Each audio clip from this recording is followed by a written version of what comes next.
Title से आपको पता चली क्या होगा कि आज हम बात कर रहे हैं सोरियासिस के बारे में।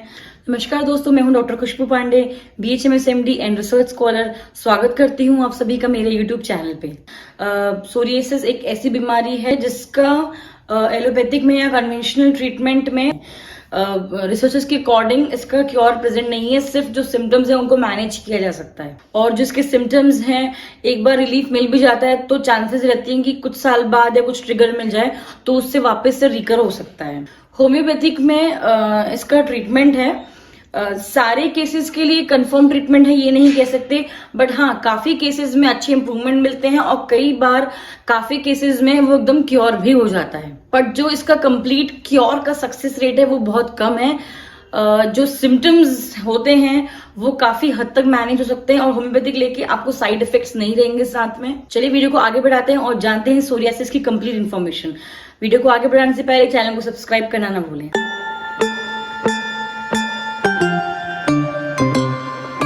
सोरियासिस होता क्या है? ये एक तरह का ऑटो इम्यून स्किन डिसऑर्डर है। सबसे पहले हम जानेंगे कि ऑटो इम्यून का मतलब क्या होता है। ऑटो इम्यून का मतलब ये होता है कि जो हमारे बॉडी के सेल्स होते हैं, जो बेसिकली जो टी सेल्स होते हैं, WBCs होते हैं, जिनका काम ये होता है कि बॉडी में कोई भी फॉरेन पार्टिकल आ गया, कोई भी बैक्टीरिया, कुछ भी इन्फेक्शन आ रहा है, उससे लड़ना, उसके अगेंस्ट काम करना। बट ऑटो इम्यून में क्या होता है, जो वो सेल्स होते हैं वो हमारे बॉडी को ही as a foreign substance treat करने लग जाते हैं, तो हमारी बॉडी के अगेंस्ट वो काम करते हैं। तो कोई भी बीमारी जो ऑटो इम्यून होती है उसमें ये होता है कि हमारे बॉडी के सेल्स हमारी बॉडी को ही नुकसान पहुंचा रहे हैं। तो सोरियासिस भी एक ऐसे ही ऑटो इम्यून स्किन डिसऑर्डर है। इसमें क्या होता है, जो स्किन के जो सेल्स हैं वो मल्टीप्लाई होते हैं बहुत स्पीडली, बहुत जल्दी जल्दी वो मल्टीप्लाई होते रहते हैं, जिसकी वजह से जो उसका कॉमन सिम्टम है वो स्केल्स आना और जो पैचेस पड़ना, जो स्केलिंग हो जाती है, काफी एक्सफोलिएशन हो जाता है, उसका कारण यही है। ये कहाँ प्रेजेंट रहता है? ये वैसे तो बॉडी में किसी भी पार्ट में हो सकता है, बट मोस्टली आपको एल्बोज में, नीज में, स्कैल्प में, फिंगर्स में, टोज में। इसके अलावा जो ये बीमारी है ये ऐसे नहीं फैलती है। मान लीजिए किसी को प्रॉब्लम हो गई है तो अगर आप सोचे कि उनके साथ बैठ के उनके साथ कुछ चीज शेयर करके आपको कोई प्रॉब्लम हो सकती है, ये ऐसे नहीं फैलती है। हालांकि इस बीमारी की फैमिली हिस्ट्री जरूर प्रेजेंट है, बट साथ में बैठने से पर्सन टू पर्सन ऐसे नहीं फैलती है। कंटेजियस नहीं है, कैंसरस नहीं है, ना ही कोई एलर्जिक है। जिन में भी सोरियासिस प्रेजेंट रहता है, किसी को सोरियासिस की हिस्ट्री रहती है या किसी फैमिली में किसी को सोरियासिस हिस्ट्री है, तो इन सभी पेशेंट में से 10 से 30% चांसेस होता है कि उस सोरियासिस पेशेंट को जिसमें कुछ हिस्ट्री रही है उनको सोरियाटिक अर्थराइटिस हो सकता है। अर्थराइटिस से आप समझ रहे हैं कि जोड़ों की दिक्कत है, जोड़ों में इन्फ्लेमेशन हो रहा है। तो सोरियासिस जब साथ में होता है, सोरियासिस की वजह से जब जॉइंट्स इन्वॉल्व होते हैं, अर्थराइटिस होता है, तो उसको बोलते हैं सोरियाटिक अर्थराइटिस। इसकी वीडियो हम नेक्स्ट टाइम अपलोड करेंगे। आज हम जानेंगे कंप्लीट सोरियासिस की इन्फॉर्मेशन, फिर नेक्स्ट वीडियो हमारा होगा सोरियाटिक अर्थराइटिस का। वो उसकी इन्फॉर्मेशन जानने के लिए चैनल से जुड़े रहें।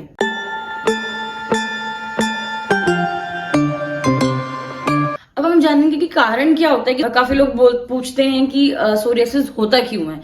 क्योंकि देखिए, इस जो बीमारी है ऑटो इम्यून जो डिजीज, जिस भी तरीके की जो भी ऑटो इम्यून डिजीज होती है उनका एग्जैक्ट कारण, एग्जैक्ट कॉज नहीं होता है। कुछ ना कुछ थ्योरीज, कुछ ना कुछ हाइपोथेसिस होते हैं जिनकी बेसिस पे हम बोल सकते हैं कि हाँ इस वजह से ये बीमारी हो सकती है। इस केस में सोरियासिस में इम्यून सिस्टम और जेनेटिक हिस्ट्री काफी इंपॉर्टेंट है। तो इम्यून सिस्टम अगर आपका वीक है, इम्यून सिस्टम में कोई डिस्टर्बेंस है, तो एक चांसेस हैं कि सोरियासिस डेवलप हो सकता है उसकी वजह से। इसके अलावा जेनेटिक प्रॉब्लम है तो इसलिए ये हेरिडिटरी या फैमिली हिस्ट्री में लेगी। और कई बार ऐसा भी देखा गया है काफी रिसर्चेस के थ्रू कि जनरेशन गैप भी मिलता है अगर फैमिली हिस्ट्री मिलती है। मान लीजिए अगर आज किसी को है तो किसी पर्सन को है तो जरूरी नहीं है उसके बच्चे में मिले, बट उसके जो नेक्स्ट जनरेशन है उसमें मिल सकता है, तो एक जनरेशन स्किप भी हो सकती है इसमें। इसके अलावा इसके काफी रिस्क फैक्टर्स और ट्रिगर्स हैं और वो जानना बहुत जरूरी है कि वो कई बार आराम मिल रहा होता है तो पेशेंट्स में जो सिम्टम्स होते हैं, जो प्रॉब्लम होती है, उसको रिकर करते हैं वापस से। तो क्या रिस्क फैक्टर्स और ट्रिगर्स हैं इसके? कहीं भी अगर फिजिकल कहीं कट लग गया, इंसीजन हो गया है, कुछ चोट लग गई है फिजिकल, इसके अलावा स्ट्रेस एक इंपॉर्टेंट चीज है इसमें, जो इसको ट्रिगर कर सकता है, जो इसको वापस वीकर कर सकता है। इसके अलावा अगर कुछ भी मेडिकेशन की हिस्ट्री रही है, स्पेशली अगर ब्लड प्रेशर की जो दवाइयां होती है जिसमें बीटा ब्लॉकर्स दिया जाता है उसकी हिस्ट्री है, या कोई भी एंटी मलेरियल ट्रीटमेंट की हिस्ट्री है, कुछ भी इन्फेक्शंस, बैक्टीरियल या वायरल इन्फेक्शंस अगर पहले रहे हैं पास्ट हिस्ट्री में, तो भी सोरियासिस की चांस हो सकती है। इसके अलावा अल्कोहल भी एक इसका बहुत इंपॉर्टेंट ट्रिगर और इंपॉर्टेंट रिस्क फैक्टर है जो इसकी प्रॉब्लम्स को रिकवर कर सकता है। इसके अलावा ठंड में, विंटर्स में मोस्ट ऑफ द पेशेंट्स में ये जो प्रॉब्लम्स होती हैं वो बढ़ती हैं, और समर्स में आराम मिलता है सोरियासिस के केस में। अगर फीमेल्स की स्पेसिफिकली बात करें तो ड्यूरिंग मेनोपॉज और आफ्टर मेनोपॉज इसकी जो प्रॉब्लम्स है वो बढ़ सकती है, एग्रेवेशन मिल सकता है। अब हम बात करेंगे इसमें इसके क्या लक्षण, क्या साइन एंड सिम्टम्स होते हैं। वैसे तो जो इसके साइंस एंड सिम्टम्स है वो डिपेंड करता है किस जगह का हो रहा है, किस टाइप का है, बट जो मोस्ट कॉमन टाइप है उसके सिम्टम्स इस तरीके के होते हैं। इस तरीके का नजर आता है, रेड कलर के पैचेस बनते हैं, और जो सिल्वरी कलर का जो स्केल्स होते हैं, ग्रे ग्रे कलर के, या खाल निकलती है, छाल से निकलती है, वैसा इसमें निकलता है। इसके अलावा इसमें इचिंग, खुजली बहुत ज्यादा प्रेजेंट रहती है, काफी बार पेनफुल भी रहते हैं। किसी किसी केस में बहुत ज्यादा ऐसे क्रैक्स टाइप के पड़ जाते हैं, डीप फिशर टाइप के पड़ जाते हैं, तो फिर वो ब्लीड भी करता है। अगर नेल्स में प्रेजेंट रहता है तो नेल्स का डिस्कलरेशन हो जाता है, वो जल्दी से टूटने लग जाते हैं। स्कैल्प पे, मतलब यहाँ पर भी ये प्रेजेंट रहता है, यहाँ पर भी सोरियासिस होता है, तो वहां पर भी जैसे प्लेक्स जैसे बन जाते हैं, स्केलीनेस हो जाती है, खुदरी सी, और वाइट वाइट से निकलने लग जाते हैं। और इसका कोई ऐसा कंफर्म डायग्नोस्टिक टेस्ट नहीं है, जो इसके सिम्टम्स होते हैं इन्हीं के बेसिस पे क्लिनिकली बताया जाता है या कंफर्म किया जाता है सोरियासिस है कि नहीं है। अब हम बात करेंगे कि क्या क्या टाइप्स होते हैं सोरियासिस के, किस किस तरीके के प्रेजेंट होते हैं सोरियासिस। एक जो सबसे इंपॉर्टेंट और जो सबसे मोस्ट कॉमन टाइप है, जो 80 से 90% पीपल में मिलता है, वो है प्लेक्स टाइप का, जिसमें कि जो हमने अभी तक बात करी कि जो सिम्टम्स, कॉमन सिम्टम बताए हैं सोरियासिस के, कि इस तरीके के प्लेक्स होते हैं, स्केल्स निकलते हैं, जो कॉमन सिम्टम बताए हैं वो होता है प्लेक्स में, वो होता है मोस्ट कॉमन टाइप। 80 से 90% पीपल जो होते हैं सोरियासिस के, उनमें इस तरीके के इरप्शंस प्रेजेंट रहते हैं। इसको बोला जाता है सोरियासिस वल्गैरिस। इसके अलावा जो नेक्स्ट टाइप है वो है पस्चुलर। पस्चुलर से नाम समझ में आ रहा है कि इसमें पस बनेंगे, मतलब कि कुछ पस निकलेगा, कुछ डिस्चार्ज निकलेगा। तो जो इरप्शंस होंगे सोरियासिस में, जिनसे अगर कुछ पस निकल रहा है, कुछ डिस्चार्ज निकल रहा है, तो वो कहलाए जाएंगे पस्चुलर। ये बेसिकली आपको पाम्स में, हथेली में या तलवों में, सोल्स में मिल जाएंगे, पाम्स या सोल्स में।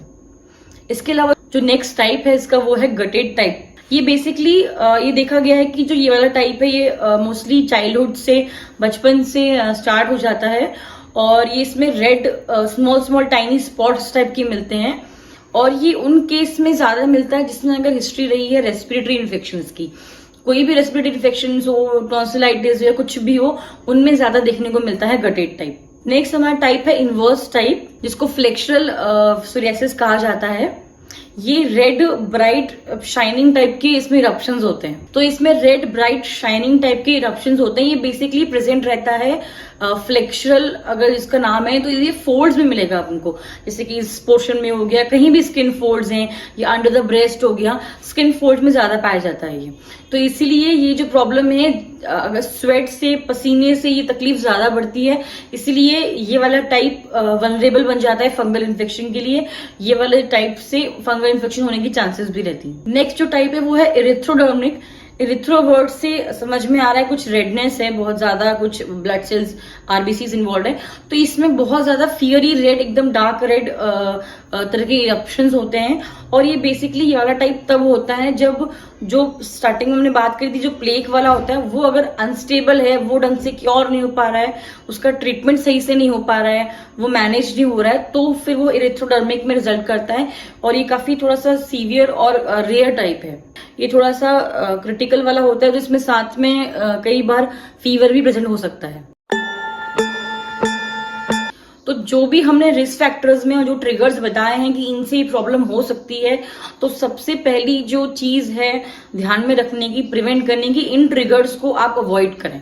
जो भी रिस्क फैक्टर बताए हैं उन सबको आप जितना पॉसिबल उतना अवॉइड करें, उनका जो एक्सपोजर है उससे दूर रहें। इसके अलावा हेल्दी डाइट का और एक्सरसाइज का काफी अच्छा रोल है। डाइट में बेसिकली आपको जो फैट है, जो सैचुरेटेड फैट है वो अवॉइड करना है और जो एनिमल प्रोटीन है वो अवॉइड करना है बिल्कुल।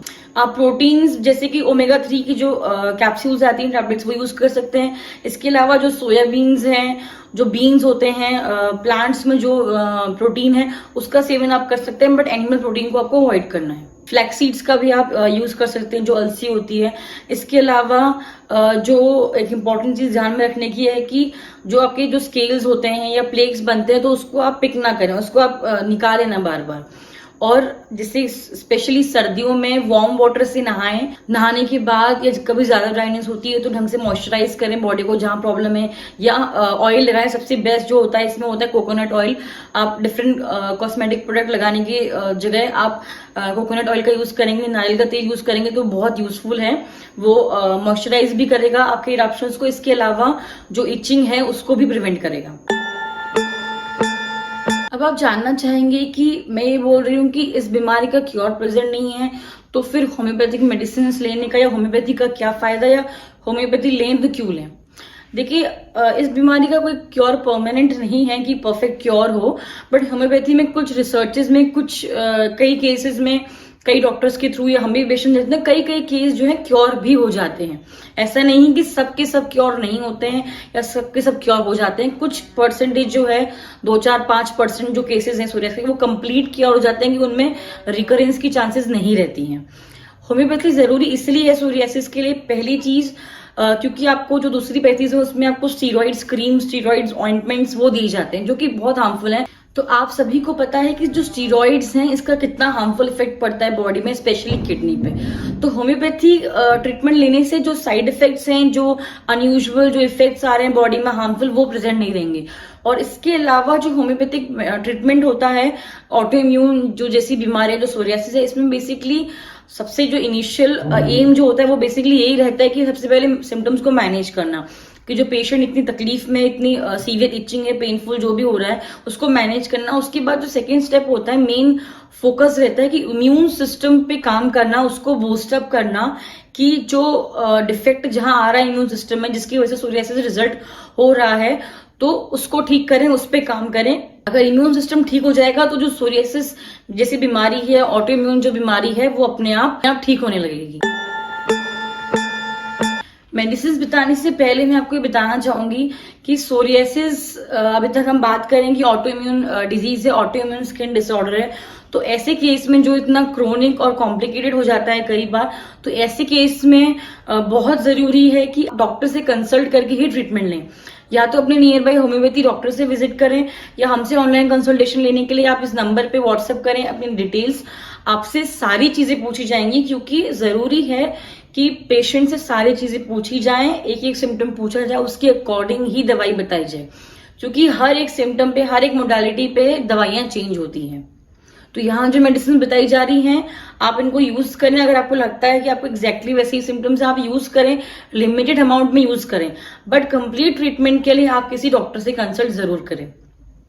चलिए वीडियो को आगे बढ़ाते हैं और जानते हैं सबसे जो पहली होम्योपैथिक मेडिसिन कौन सी है। सबसे जो मोस्ट इंपॉर्टेंट और बहुत यूजफुल और बहुत अच्छी इफेक्टिव मेडिसिन है वो है आर्सेनिक एल्बम। इसमें आपको जो सिम्टम्स मिलेंगे कि ये प्लेक्स टाइप के हो रहे हैं, स्केलीनेस हो रही है, इचिंग बहुत ज्यादा हो रही है, तो इसकी जो प्रॉब्लम है, आपको जो भी सिम्टम्स होंगे ये एग्रेवेट करेंगे कोल्ड से। ठंड से बढ़ेगा, वार्म से अच्छा लगेगा।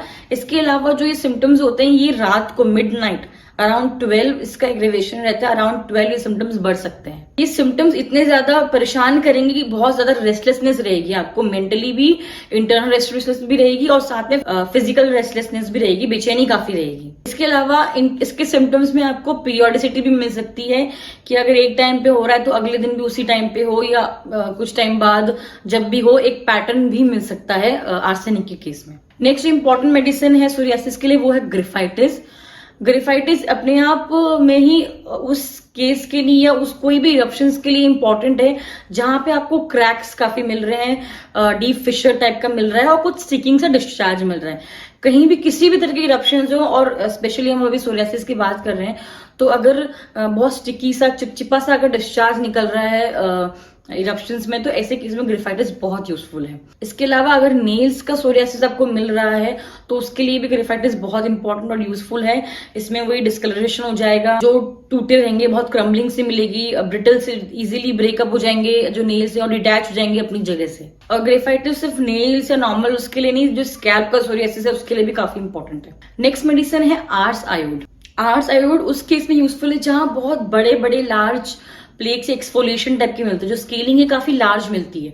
इसके अलावा जो आर्स आयोड का पेशेंट है वो खुद ही अपने आप में बहुत हॉट रहता है, मतलब बहुत ज्यादा उसको इंटरनल बहुत गर्मी रहती है, इसके बावजूद इसके जो सिम्टम्स हैं उसको गर्मी से आराम मिलेगा। और जो ड्राई कोल्ड वेदर है, जो ड्राई और कोल्ड का एक्सपोजर है उसका वेदर है, उससे इसमें एग्रेवेशन रहेगा, उससे प्रॉब्लम रहेगी। नेक्स्ट इंपॉर्टेंट मेडिसिन है वो है पेट्रोलियम, जो सोरियासिस और भी जो भी स्किन इरप्शन है उसमें भी काम आती है। इसमें आपको इंटेंस बहुत ज्यादा इचिंग और बर्निंग मिलेगी और इसमें आपको डीप फिशर टाइप के क्रैक्स मिलेंगे, और क्रैक्स इतने डीप और कई बार इतने पेनफुल होते हैं और काफी बार उनमें से ब्लीडिंग भी होती है। मोस्ट ऑफ द टाइम अगर किसी पेशेंट में ब्लीडिंग मिल रही है और वो ठंड में अगर वेट कर रहा है तो petroleum is a very good remedy for any type of eruptions. इसीलिए पेट्रोलियम जो अगर फुट में, अगर पाँव में अगर क्रैक्स पड़ रहे होते हैं और बहुत ज्यादा डीप क्रैक्स पड़ रहे होते हैं और ब्लीडिंग होती है और ठंड में काफी प्रॉब्लम करता है, तो पेट्रोलियम बहुत अच्छा काम करती है, बहुत अच्छे रिजल्ट मिलते हैं पेट्रोलियम के। नेक्स्ट मेडिसिन है क्रेसोरबिनम, जो सोरियासिस के साथ साथ टीनियम में भी काफी यूजफुल है। इसमें आपको थिक बड़े बड़े थिक क्रस्ट मिलेंगे, आपको जो पपड़ी सी काफी मिलेगी। इसमें इचिंग बहुत ज्यादा रहेगी, फाउल स्मेल आएगी और साथ में जो डिस्चार्ज है, पस्चुलर डिस्चार्ज भी मिल सकता है, जो पस वाला डिस्चार्ज है वो भी प्रेजेंट हो सकता है क्रेसोरबिनम में। ये कुछ इंपॉर्टेंट मेडिसिन थी। इसके अलावा भी कुछ और इंपॉर्टेंट मेडिसिन है, जैसे कि सल्फर है, सोराइनम है, बट ये कुछ ऐसी मेडिसिन हैं जो प्रॉपर सिम्टोमेटोलॉजी अच्छे से मैच हो, ओवरऑल अगर टोटलिटी मैच हो तभी दी जाए तो बहुत अच्छे रिजल्ट मिलेंगे। और सल्फर और सोराइनम ऐसी मेडिसिन कई बार बिना सिम्टम मैच करे दिए जाए तो एग्रेवेट भी काफी कर सकते हैं सोरियासिस के केस में। और मैंने किसी भी मेडिसिन की पोटेंसी नहीं डिस्क्राइब करी है, क्योंकि वो डिपेंड करेगी कि क्या पेशेंट का ससेप्टेबिलिटी है, पेशेंट के अकॉर्डिंग डिफर करेगी। फिर भी अगर कोई लेना चाहता है तो please start with 30 potency. It is safe potency to start with. आप इसको यूज करें, कुछ डोजेस यूज करें या 2-3 दिन यूज करें तो आपको कुछ रिलीफ मिल सकता है। और कंप्लीट ट्रीटमेंट के लिए, जैसे कि मैंने पहले बताया, किसी डॉक्टर से कंसल्ट करें। अगर आपको ये वीडियो पसंद आई है तो लाइक करें, कमेंट करके बताएं अगर आप चाहते हैं मैं किसी टॉपिक पे वीडियो बनाऊं, और शेयर करें ज्यादा से ज्यादा लोगों के साथ, ताकि जो भी आपके नियर बाय हैं, फ्रेंड्स हैं, फैमिली मेंबर्स हैं, वो भी जो हेल्थ इश्यूज हम बता रहे हैं उनसे उनको भी बेनिफिट हो सके। चैनल को सब्सक्राइब करना ना भूलें और बेल आइकन दबाएं लेटेस्ट अपडेट के लिए। आप सबसे फिर से मुलाकात होगी एक नए वीडियो के साथ, तब तक के लिए थैंक यू।